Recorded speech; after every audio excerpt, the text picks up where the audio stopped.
So today we're going to complete a Fenic installation on my Isuzu tip truck.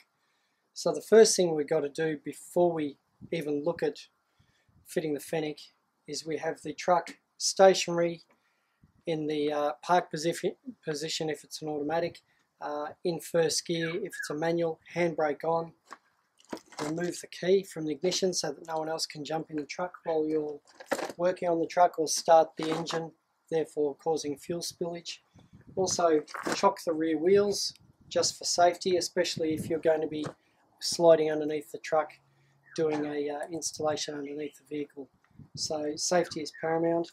I'm wearing a nice pair of gloves that are impervious to fuels, and if I'm going to be playing with the fuels, also safety glasses, just so that we're well covered.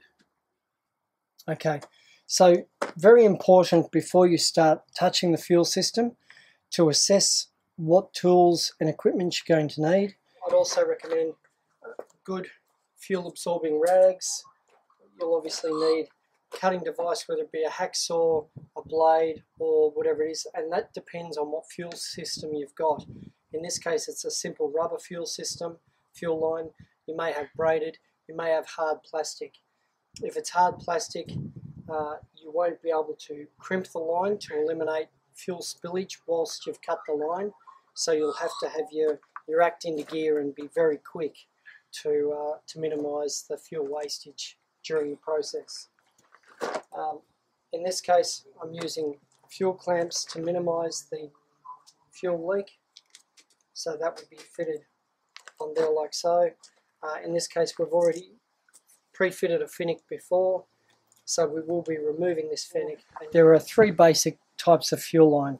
Your soft rubber, which uses a barb style. That make sure that the barb is going to expand the rubber slightly as it goes in. Same goes with braided hose. They will still have an ID, so the same applies for a braided hose. The third type of line, as I mentioned before on the Euro trucks, is this hard plastic line. Here's a spare that we carry around with us. So this system here actually has the olive go over the plastic, and it actually comes over and tightens around on itself. And that's how that system is fitted. Make sure that you've got the correct fittings for the correct line before you go cutting anything. And also, obviously, make sure that it's got the right thread fitting to suit the Fenic at the other end. Very important to choose where you want the Fenic to fit before you go cutting lines, etc. And also seeing whether you need straight through barbs or whether you want 90-degree barbs, whether you're going to need extra fuel line, etc. In this case, we're mounting the Fenic through the holes in the chassis rail, so it's going to be mounted solidly between the rail and the fuel tank. I'm still using the rubber blocks, so it has got a suspension between for vibration absorption. In this case I want straight barbs. Now, point to note, we've used thread tape or sealant on the threads and we've screwed them into the Fenic tight. We haven't over tightened them for all it's worth, but we've got them tight to make sure that there's going to be no fuel leaks. And you'll check this post-fitment with the engine running anyway. So that's noted on. I already know that I want my rubber blocks, so I've zip tied those on already, and now showing the Fenic up like the Cocat, of course. So now I'm simply using, I don't know whether you can get this, and it's a fully sealing hose clamp, okay, with fine thread. These are the best type to use because A, they never crimp the rubber hose, and B, they never jump the thread of a cheaper version. Put that on and simply, now that I've got it on, there's no pressure on the line without the engine running, and if you're using the right size barb, it goes on with a little bit of resistance, so therefore it's quite tight and stable, and you can dummy check. Make sure you get the fuel line's not twisted, the Fenic's sitting there relaxed, and you've got the hose clamps in an angle that you're going to be able to easily do them up without removing the Fenic. If you need to tighten it once you're doing your post-engine run check, if you've got any leaks. So just simply tighten these up.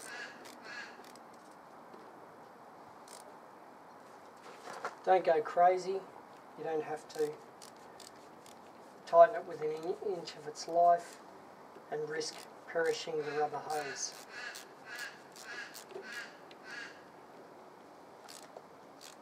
I couldn't give you a meter, it's a feel and a visual thing. Feels and looks right. You can see it's deformed it slightly, but it's not trying to squash it out to nothing. Switch this side.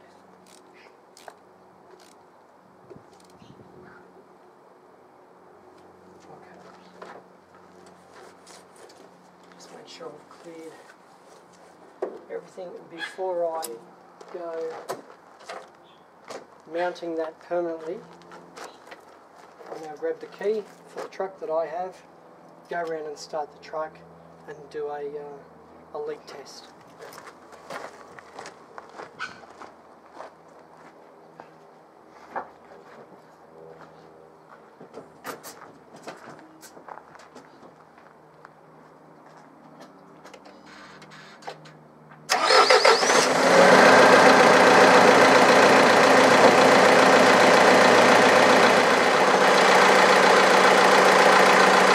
Notice that with this truck, because it's got a flow-through system, that's returned.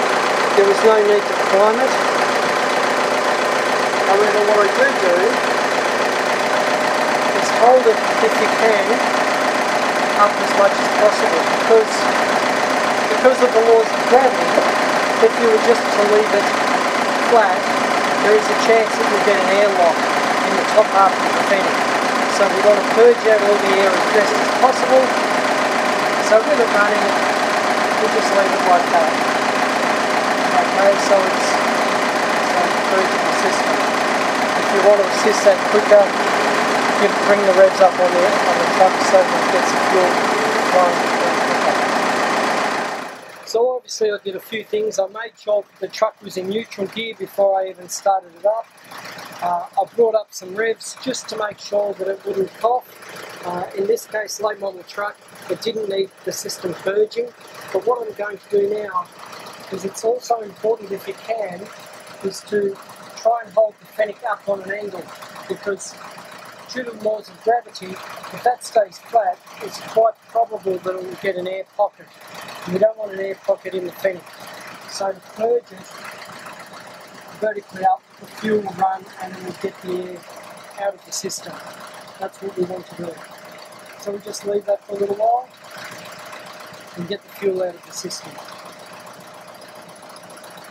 So this is the type of hose clamp I'm using today on the rubber line. I prefer to use this style hose clamp because it's got a complete circle seal and it's got a nut and bolt assembly.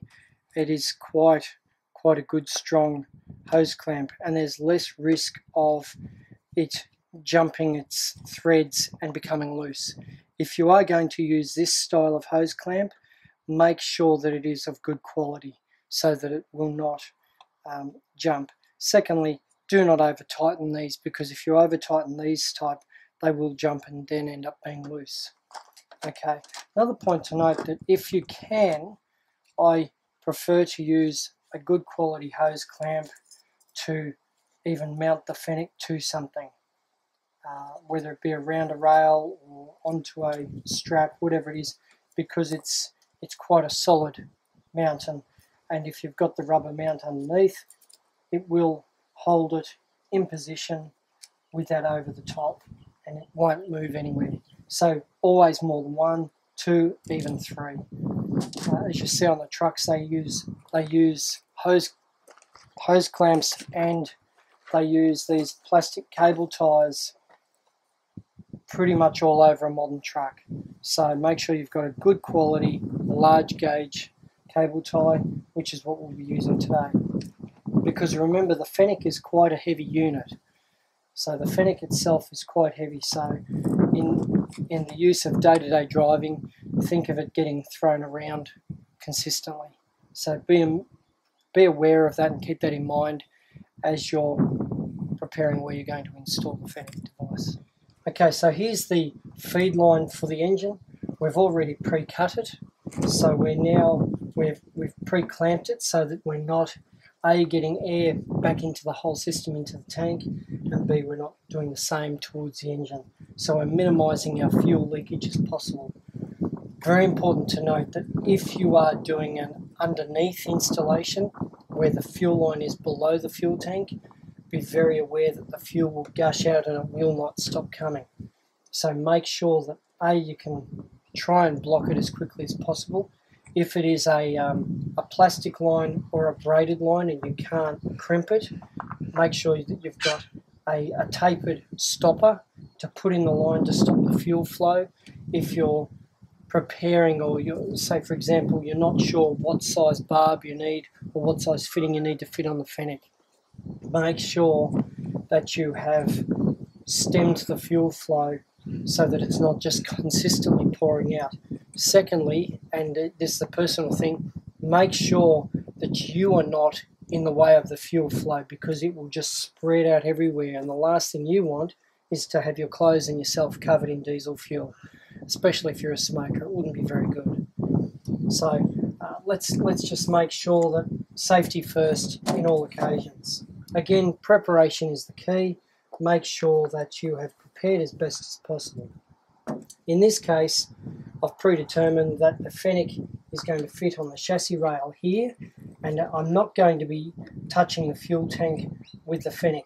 If I was going to be touching the fuel tank and the chassis rail, I would utilise a second set of blocks to sit a block here so that it can effectively wedge and sit there, so that at all times it's not in contact with metal on metal vibrating like that.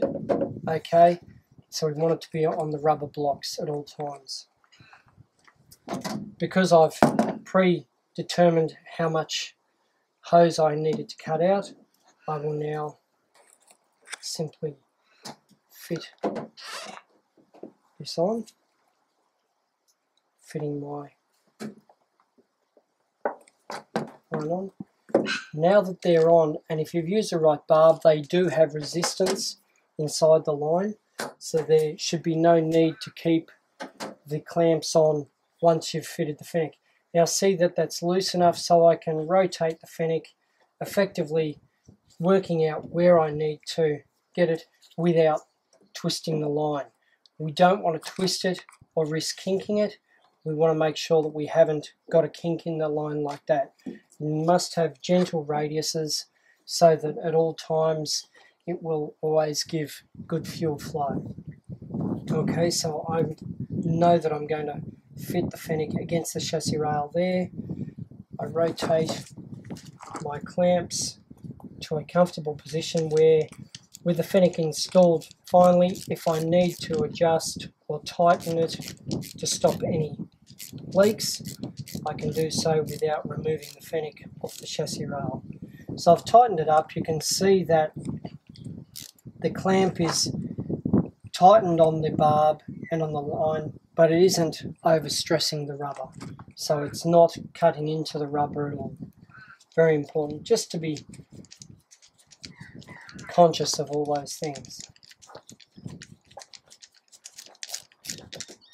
Okay.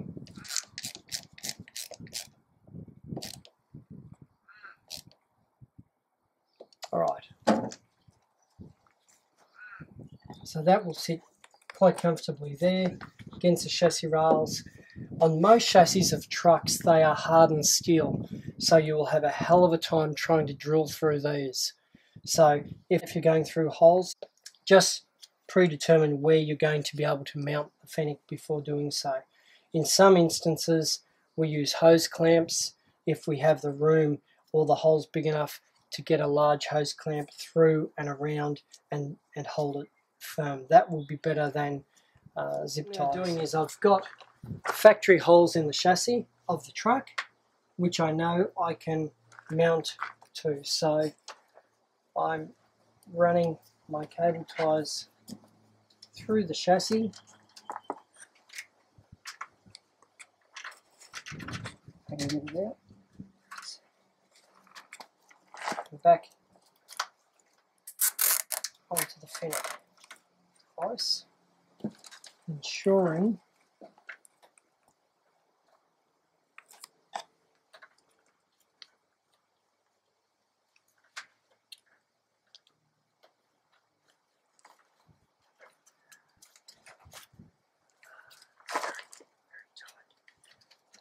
and as I said before, it can be quite finicky to play with. However, use more cable ties rather than less, or clamps rather than less, to ensure that the Fenic can't get loose. Okay.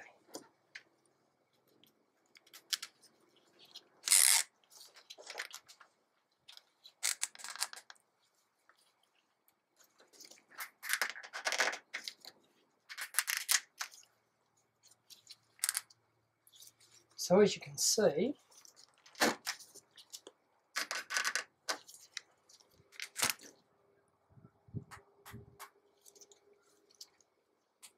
it's tight. I've got finger gap between the fuel tank and the Fenic. The Fenic is mounted solidly to the chassis rail.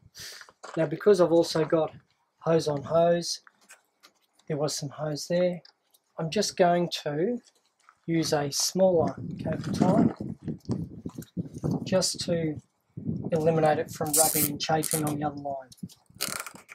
So by holding it tight together, they won't chafe. And on this end, because that feed line sits on top of the tank strap, same again. Just a simple zip tie to hold it from moving. Therefore it's no risk of ever wearing out. Okay, last thing to do obviously, cut all your excesses off.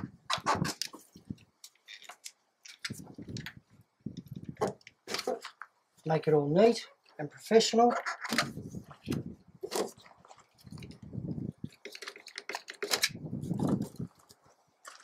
And you're done.